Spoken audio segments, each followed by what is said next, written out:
محمد و آل محمد فاتحہ.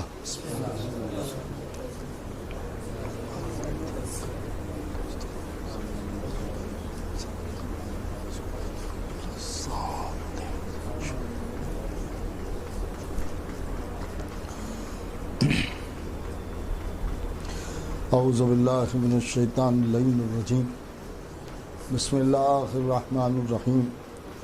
والحمد للہ رب العالمین والصلاة والسلام علی اشرف الانبیاء والمرسلین خاتم النبیین سید الوصیین محب الغرباء والفقراء والمساکین رحمت للعالمین رسول الثقلین امام الحرمین صاحب قاب قوسین محبوب رب المشرقین والمغربین جد الحسن والحسین مولانا و مولا الثقلین ابی القاسم محمد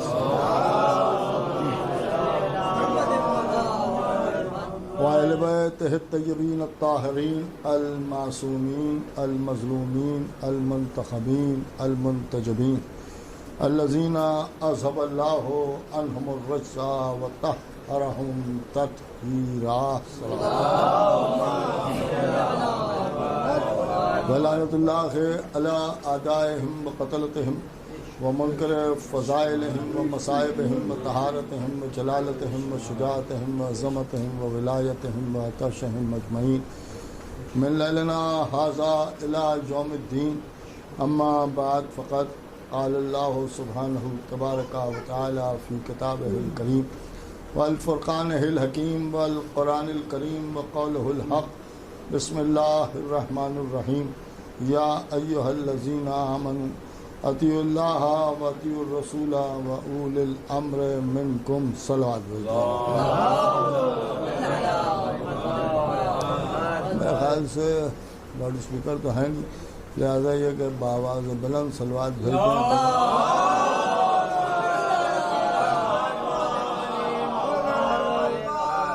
بہت ہی مشہور و معروف قرآن مجید کی آیہ کریمہ کو جس کی تلاوت کو شرف حاصل کیا.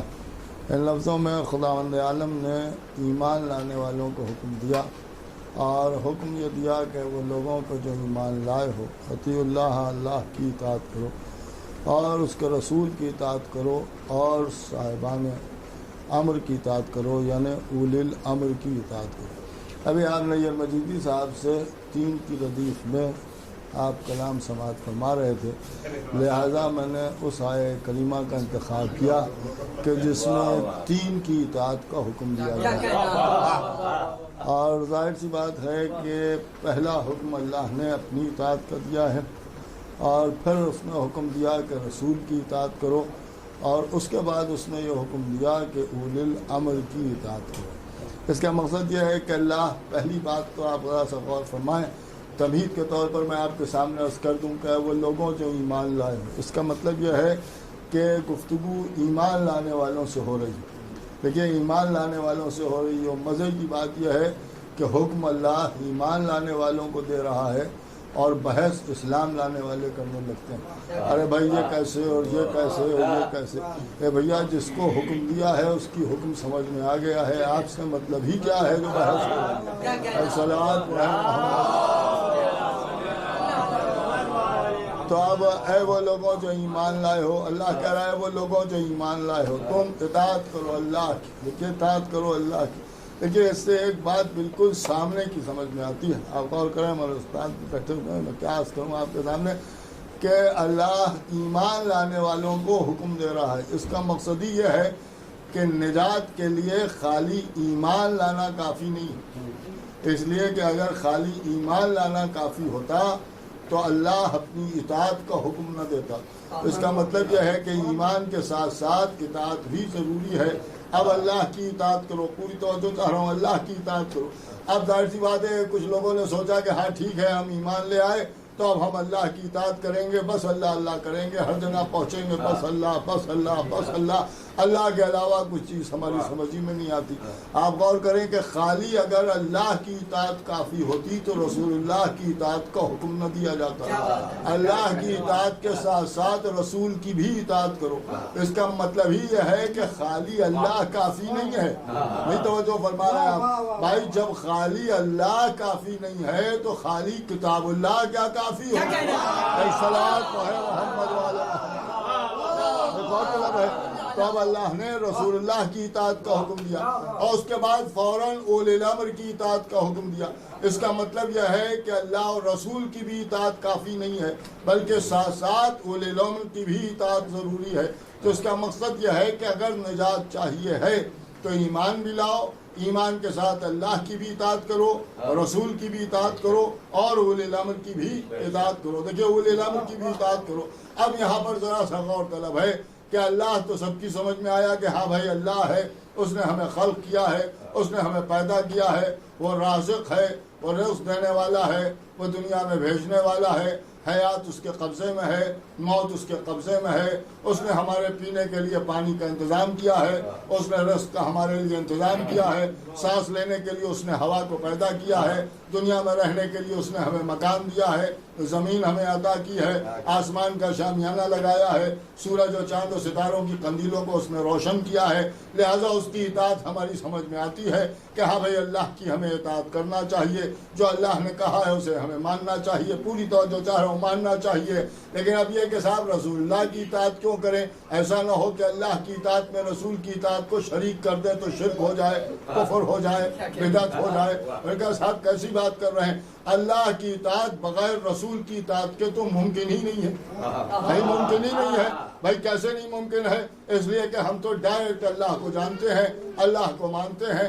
اللہ خود آواز دے رہا ہے کہ میری اطاعت کرو اور میرے رسول کی اطاعت کرو۔ اب اللہ کی اطاعت کیسے ہوگی؟ ایک بالکل سامنے کی بات، چھوٹی سی بات، اللہ نے حکم دیا کہ نماز پڑھو، تو جب کہا کہ نماز پڑھو تو اب کیسے پڑھیں؟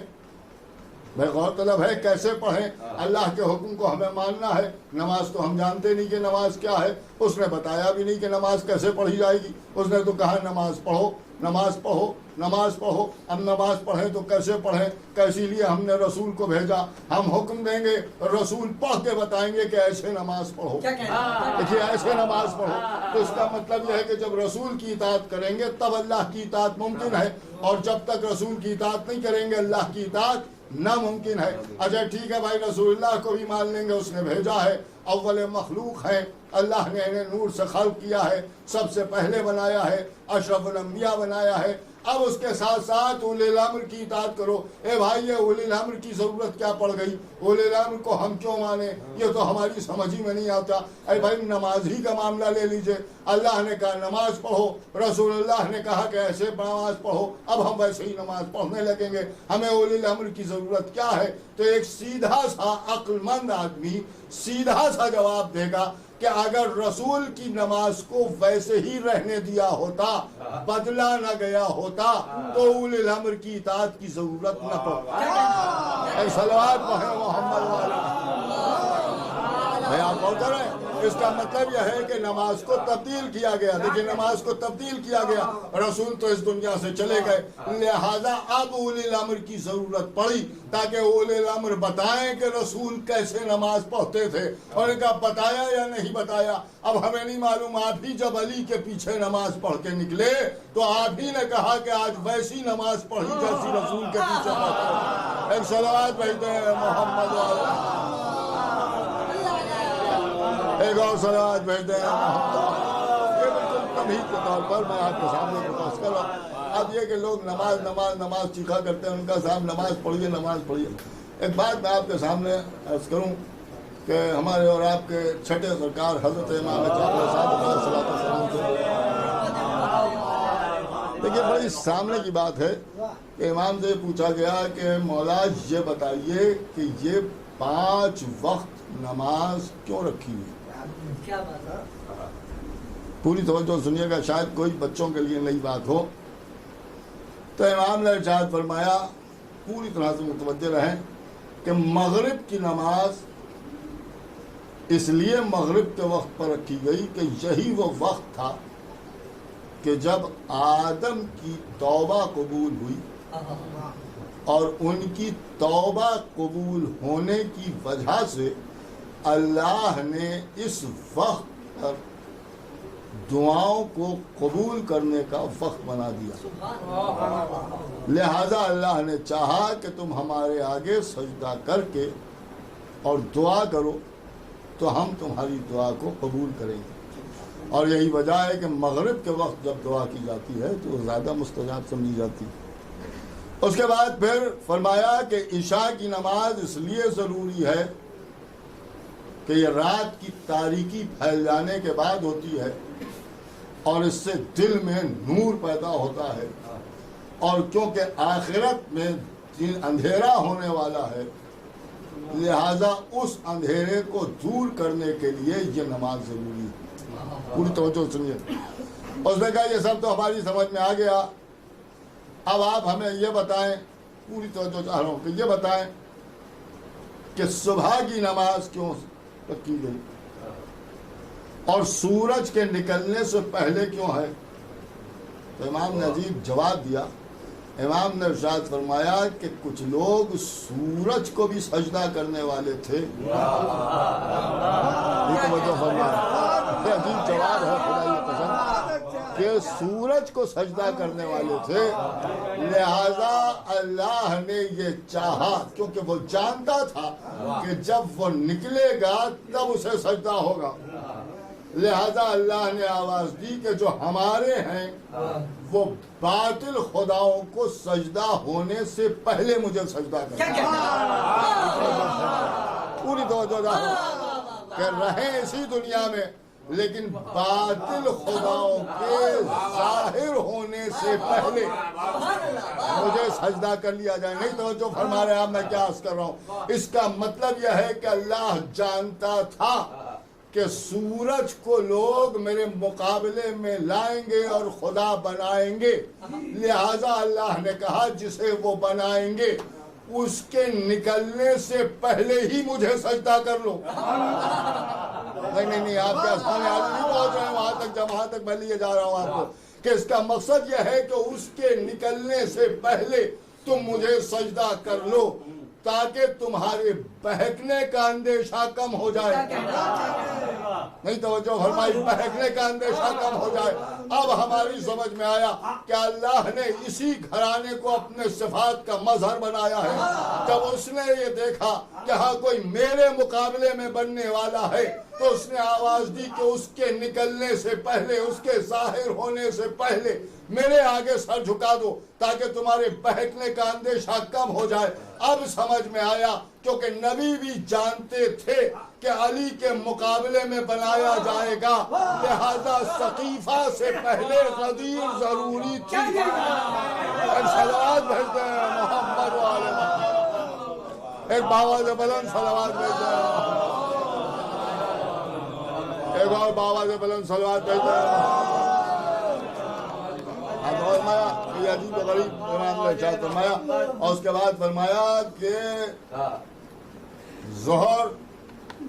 ظہرین امام نے ارشاد فرمایا کہ یہ زوال کا وقت.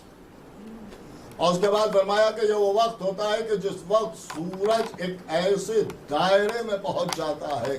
دیکھیں ایک لفظ جو امام نے ارشاد فرمایا وہی میں آپ کے سامنے عرض کر رہا ہوں. اس میں کوئی لفظ اپنی طرف سے آپ کے سامنے نہیں عرض کر رہا ہوں. جو امام نے ارشاد فرمایا جو میں نے دیکھا ہے وہی میں آپ کے سامنے عرض کر رہا ہوں. امام نے ارشاد فرمایا سورج ایک ایسے دائرے میں پہنچ جاتا ہے کہ جب وہ اس دائرے میں پہنچتا ہے تب وہ اس کے زوال کا وقت ہوتا ہے. لیکن تب وہ اس کے زوال کا وقت ہوتا ہے. لہذا جب وہ زوال کے وقت پر پہنچ جاتا ہے تب ہم نے نماز کو رکھا تاکہ تم ہمارے آگے سجدہ کرو. سورج کو زوال ہے لہذا تم ہمارے آگے سجدہ کرو. اور اس کے بعد امام نے ارشاد فرمایا کہ یہی وہ وقت ہوتا ہے کہ جس وقت اللہ ہم پر صلوات بھیجتا ہے. یہی وہ وقت ہے کہ جس وقت اللہ ہم پر صلوات بھیجتا ہے. اور اس کے بعد فرمایا کہ کیونکہ اللہ ہم پر صلوات بھیجتا ہے لہذا اس نے اپنی مخلوق کو حکم دیا کہ میری مخلوق میرے آگے سجدہ ریز ہو جائے. اب بات سمجھ میں آئی. جو لوگ کہتے ہیں نماز کے لیے صلوات ہے نہیں تو فرمائی آپ نے نماز کے لیے صلوات نہیں ہے، صلوات کے لیے نماز ہے۔ ایک صلوات بھیجتے ہیں محمد والے محمد، ایک بابا سے بلند صلوات بھیجتے ہیں محمد۔ فرمایا اور فرمایا کہ 3 وقتوں میں نماز کو قائم کیا گیا، 3 وقتوں میں نماز کو قائم کیا گیا۔ اب جو آیت ہے اسی اعتبار سے ہمارے عقائد بھی ہیں۔ اللہ نے کہا میری اطاعت کرو، ہم نے کہا لا الہ الا اللہ۔ اللہ نے کہا میرے رسول کی اطاعت کرو، ہم نے کہا محمد رسول اللہ۔ اللہ نے کہا اولی الامر کی اطاعت کرو، ہم نے کہا علی ولی اللہ۔ ہم لوگوں نے فرمایا اس کا مطلب کیا ہے کہ جیسے جیسے آیت آگے بڑھتی جاتی تھی ویسے ویسے ہمارا کلمہ آگے بڑھتا جاتا ہے، ویسے ویسے ہمارا کلمہ آگے بڑھتا جاتا ہے۔ اب آپ غور فرمائیں یہاں کے اوپر عجیب و غریب شان سے خداوند عالم نے ارشاد فرمایا، یہاں کے اوپر دیکھیے بڑی خوبصورت بات کسی ذاکر نے پڑھی تھی، مجھے یاد نہیں ہے اس کا نام، اس نے بڑی خوبصورت بات کہی تھی اور نے کہا کہ بس آپ یوں سمجھ لیں کہ قرآن کی روح سے نجاستیں 3 طرح کی۔ دیکھیے یہ بھی لفظ 3 ہی پایا آپ اگر شعر کہنا جانتے ہیں میں بھی تقریر کرنا جانتا ہوں، صلوات پڑھیں محمد۔ 3 نجاستیں۔ پہلی نجاست شرک کی نجاست جو قرآن نے بیان کی، دوسری نجاست کفر کی نجاست، اور تیسری نجاست نفاق کی نجاست۔ دیکھیے تیسری نجاست نفاق کی نجاست، اور جب تک یہ تینوں دور نہ ہو جائیں کوئی جنت میں قدم نہیں رکھ سکتا۔ دیکھیے جنت میں کوئی قدم نہیں رکھ سکتا۔ اب ان نجاستوں کو دور کیسے کیا جائے؟ دیکھیے ان نجاستوں کو دور کیسے کیا جائے، بلکہ آپ یہ سمجھ لیں کہ نجاستوں کو 2 حصوں میں بانٹا گیا، ایک ظاہری نجاست ہے اور ایک باطنی نجاست۔ ایک ظاہری نجاست ہے اور ایک باطنی نجاست۔ ظاہری نجاست روزمرہ کی نجاست، اچانک چیخ پڑ گئی، ہو گیا، ہاتھ میں جگہ کے اوپر لگ گیا، کوئی نجاست ہاتھ میں بھر گئی، یہ سب نجاستیں جو ہیں یہ سب روزمرہ کی نجاستیں، جیسی نجاستیں ہیں ویسے ہی اس کی طہارت ہو جاتی ہے۔ لیکن یہ 3 نجاستیں جو ہیں یہ نفس سے تعلق رکھتی ہیں، انسان کے نفس سے تعلق رکھتی ہیں۔ لیکن شرک کی نجاست جو ہے یہ بدن کے اوپر ظاہر نہیں ہوتی بلکہ اس کا تعلق نفس سے ہے، لیکن نفس سے ہے۔ اس کے بعد کفر کی نجاست یہ بھی نفس سے تعلق رکھتی ہے، نفاق کی نجاست یہ بھی نفس سے تعلق رکھتی ہے، اور رسول کو بھیجا گیا ہے نفس انسانی کو پاک کرنے کے لیے۔ اللہ کہہ رہا ہے کہ ہم نے وہ رسول بھیجا جو انسان کے نفس کو پاک کرتا ہے۔ تو جب انسان کے نفس کو پاک کرتا ہے تو اگر ایک بھی نجاست رہ گئی تو پھر نبی پاک نہیں کر پایا۔ نفس کو پاک کرتا ہے تو جب نفس میں نجاستیں ہیں وہی تو دور کرے گا۔ بھئی پہلی نجاست شرک کی نجاست، دوسری نجاست کفر کی نجاست، تیسری نجاست نفاق کی نجاست۔ لہذا اللہ نے جب 3 نجاستیں تھیں تو 3 طہارتیں بھی بھیجی۔ شرک کی نجاست کو دور کرنا ہے لا الہ الا اللہ، کفر کی نجاست کو دور کرنا ہے محمد رسول اللہ، نفاق کی نجاست کو دور کرنا ہے علی ولی اللہ۔ ایک صلوات بھیجتے ہیں محمد۔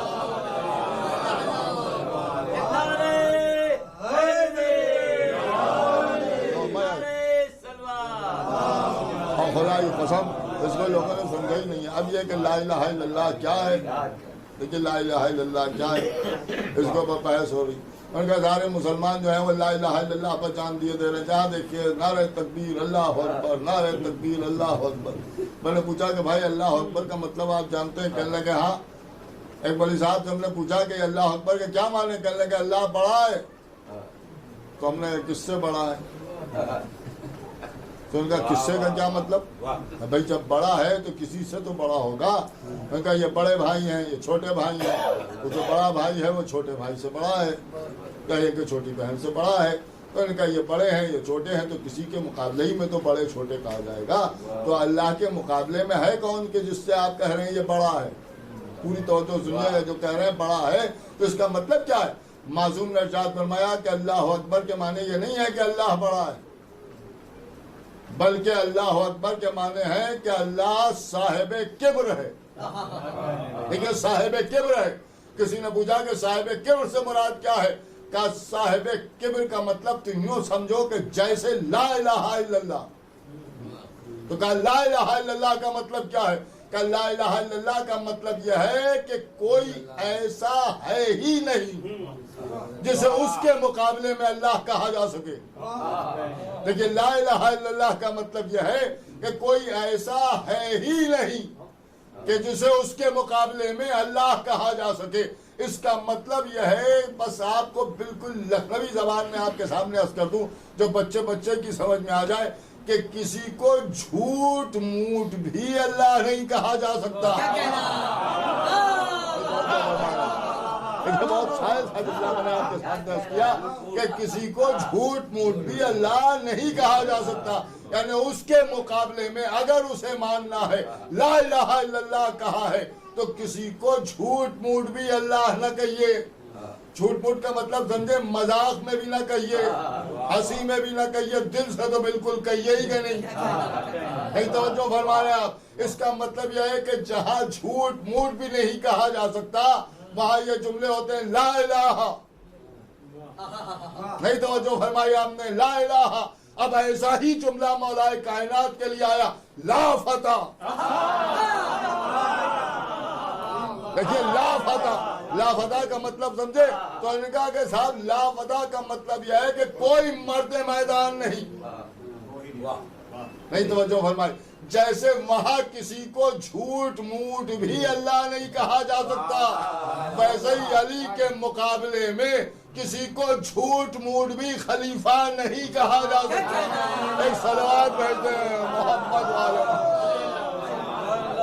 ایک بابا کے بلند صلوات بھیجتے ہیں. اس کا مطلب یہ ہے کہ یہ وہ گھرانہ ہے کہ جو انہیں مانو وہ کسی کو نہ مانو. کہ جو انہیں مانو وہ کسی کو نہ مانو.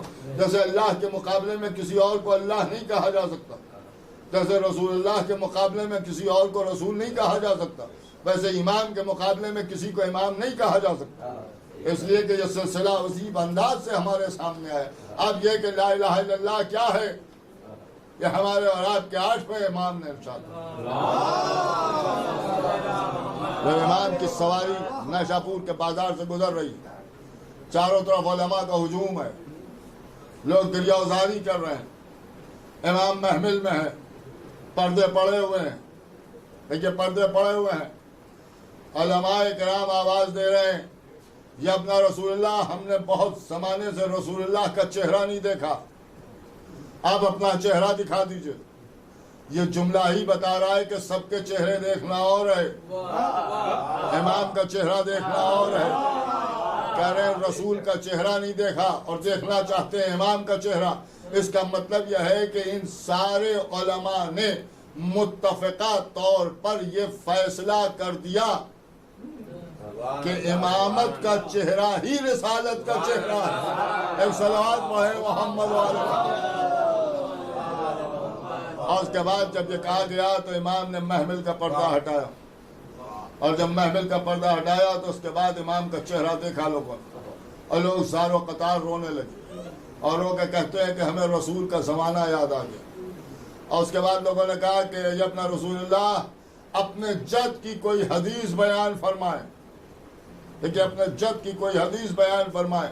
امامت مسکرائی اور مسکرا کے آواز دی کہ قلم اور دعوات لے آؤ، لکھ لو. نہیں توجہ فرمائی آپ، قلم اور دعوات لے آؤ لکھ لو. تاریخ نے لکھا کہ 40,000 قلم اور دعوات جمع تھی. امامت مسکرا رہی تھی. شاید رسول اللہ کو یاد کر کے امام آواز دے رہے ہوں کہ میرے جد، آپ کو انہی نے ایک قلم اور دعوات نہیں دیا تھا، آج آپ کے بیٹے نے بدلہ لے لیا، 40,000 قلم اور دعوات موجود ہیں، آپ ہی کی حدیث لکھا رہا ہوں. اور اس کے بعد فرمایا لکھو. لوگوں نے کہا ارشاد فرمائے. امام نے ارشاد فرمایا کہ رسول اللہ نے ارشاد فرمایا کہ لا الہ الا اللہ ایک ایسا قلعہ ہے اللہ کا کہ جس میں جو داخل ہو گیا نجات پا گیا. جلدی جلدی سب خوش ہو گئے، سب جنت میں چلے گئے، سب نجات پا گئے. امام نے پردہ گرا دیا، سواری چند قدم آگے بڑھی اور جب چند قدم آگے بڑھی تو پھر ایک مرتبہ سواری کو روکا گیا، اور اب جب سواری رکی تو لوگ سوچے پھر ایسی کوئی حدیث بیان کریں گے، سب قلم اور دعوات لے کے خود ہی سے بیٹھ گئے۔ امام نے پردے کو ہٹایا اور اس کے بعد فرمایا لکھا تم نے کہ لا الہ الا اللہ ایک ایسا قلعہ ہے جس میں جو داخل ہو گیا وہ نجات پا گیا؟ کہا مولا لکھ لیا۔ کہ اب آگے لکھو کہ مگر ایک شرط کے ساتھ اور بہت سی شرطوں کے ساتھ، اور ان شرطوں میں سے ایک شرط میں بھی ہوں۔ اور یہ کہہ کے پردے کو گرا دیا، اور جب پردہ گر گیا تو اب ظاہر سی بات ہے کہ نہ جانے کتنے لوگوں کے ہاتھوں سے قلم اور دعوات بھی گر گیا، اس لیے کہ لوگوں کے چہرے تو دیکھنے والے تھے، بس یوں آپ سمجھ لیں کہ چاہنے والوں کے چہرے تو کھل گئے تھے مگر دشمنوں کے چہرے اتر گئے تھے۔ امام نے بتا دیا کہ لا الہ الا اللہ خالی کام نہ آئے گا جب تک اس میں ہماری ولایت کا پانی نہ ہو۔ عزیزان محترم، وہی امام آج کی رات شب شہادت، آپ کو معلوم ہے کہ امام کو زہر دے دیا گیا، بلایا گیا امام کو دربار، قانون کے دربار میں پہنچے، سامنے ایک طبق رکھا ہوا ہے، اس میں کچھ انگور رکھے ہوئے ہیں۔ اس نے کہا کہ یہ انگور ہم نے آپ کے لیے منگائے ہیں تو بہت بہتر ہیں، آپ اسے نوش فرمائیں۔ امام نے ارشاد فرمایا کہ اس سے بہتر جنت کے انگور ہیں، جب چاہیں تب ہم منگا سکتے ہیں، کہ پھر بھی آپ اسے نوش فرمائیں۔ امام نے فرمایا کہ نہیں، مجھے اس کی حاجت نہیں۔ اس نے کہا اگر آپ نہیں نوش فرمائیں گے تو پھر آپ کو شہید کر دیا جائے گا۔ امام نے فرمایا انا للہ و انا الیہ راجعون۔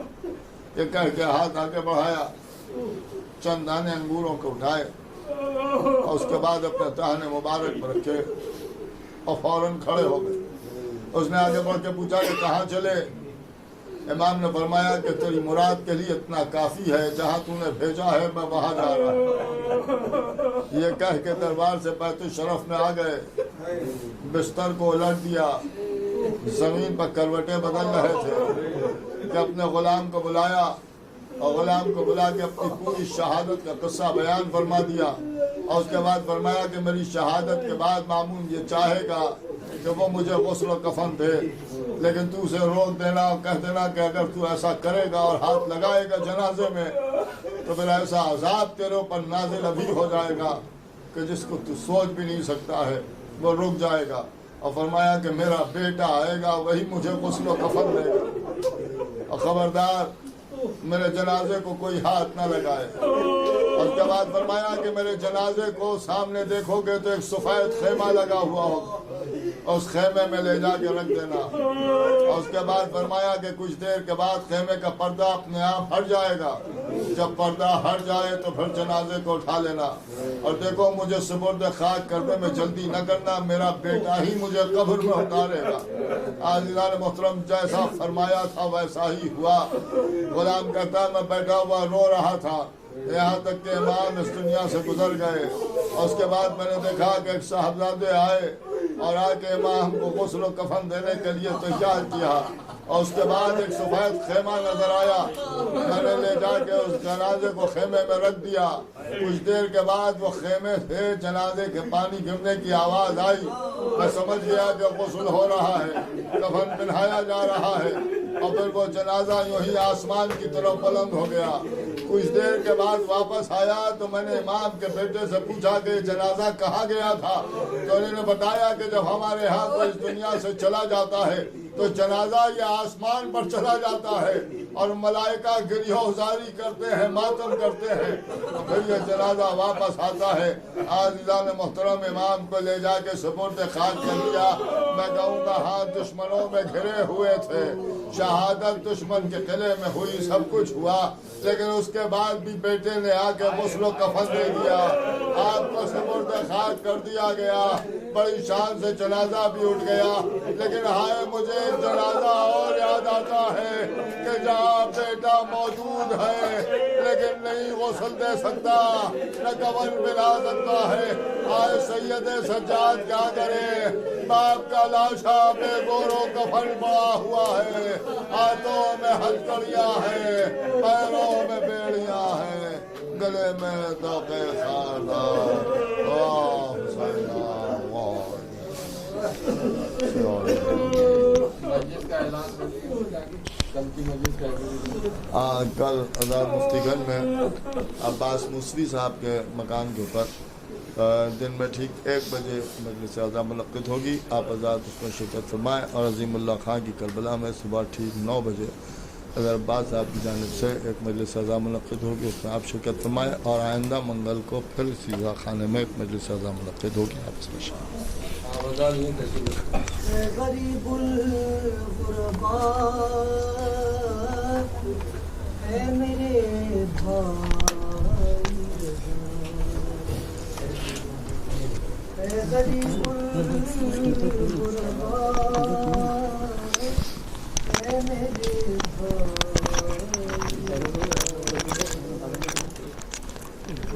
معصوم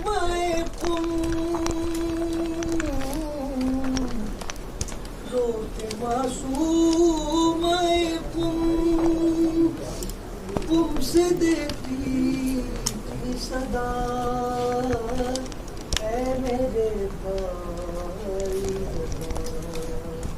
اے غریب الغربا اے میرے بھائی رضا, اے غریب الغربا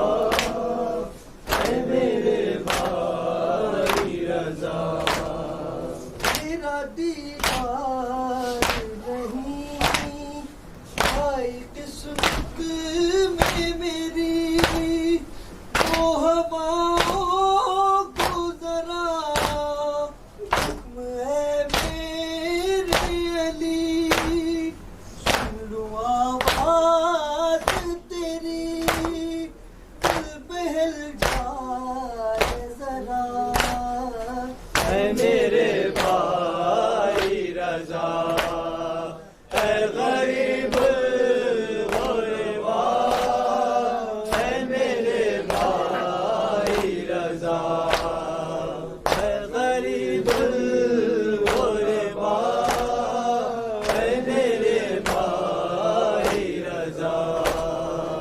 دیکھنے آئی ہوں میں تم سے صورت تیری, اے غریب غربا ایک غربت میری, کوئی بتلاتا نہیں مجھ کو مشہد کا پتا اے میرے بھائی رضا, اے غریب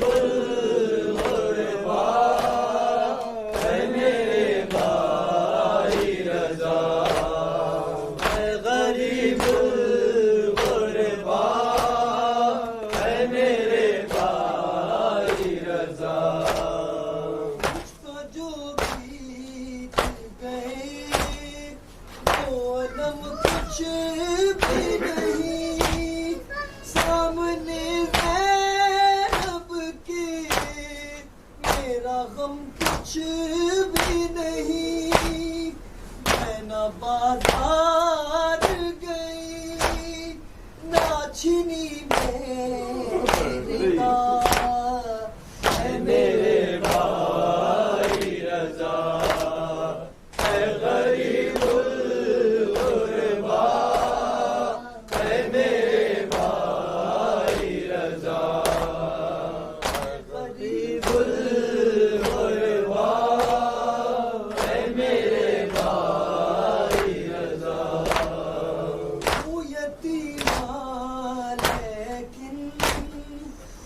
یتیمات تو نہیں, میری بابا کی قسم ہے سکینہ تو نہیں, جس کے گوہر بیچنے جس کا دامن بھی جلا اے میرے بھائی رضا, اے غریب غربا اے میرے بھائی رضا.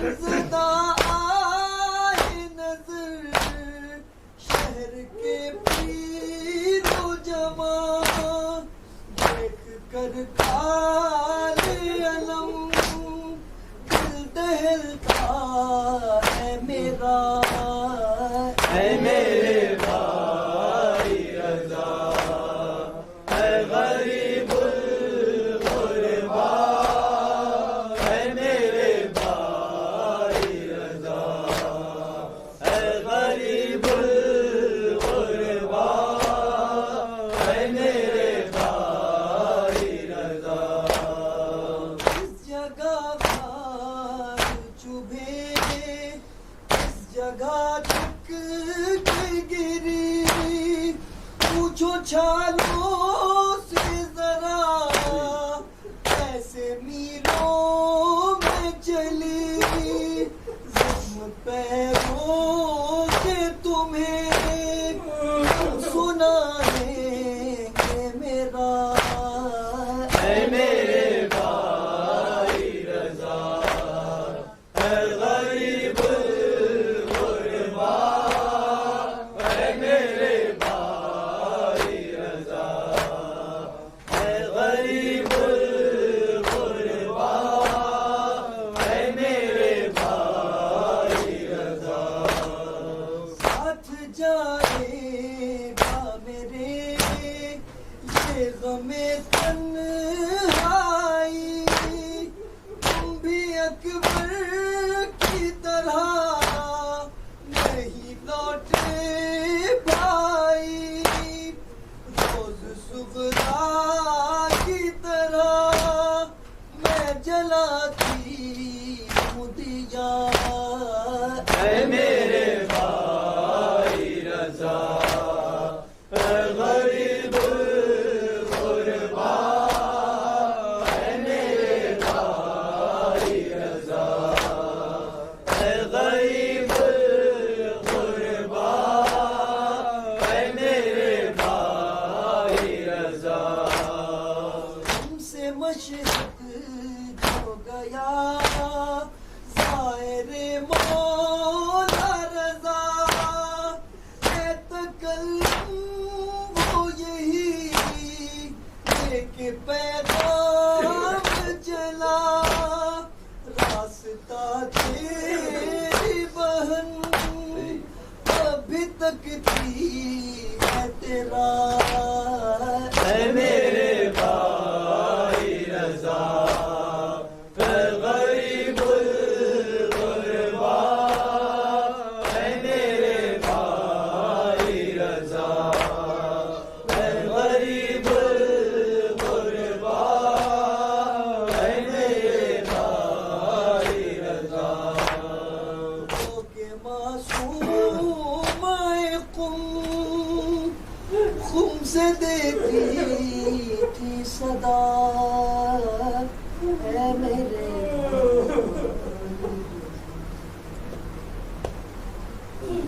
صلی اللہ علیہ وسلم،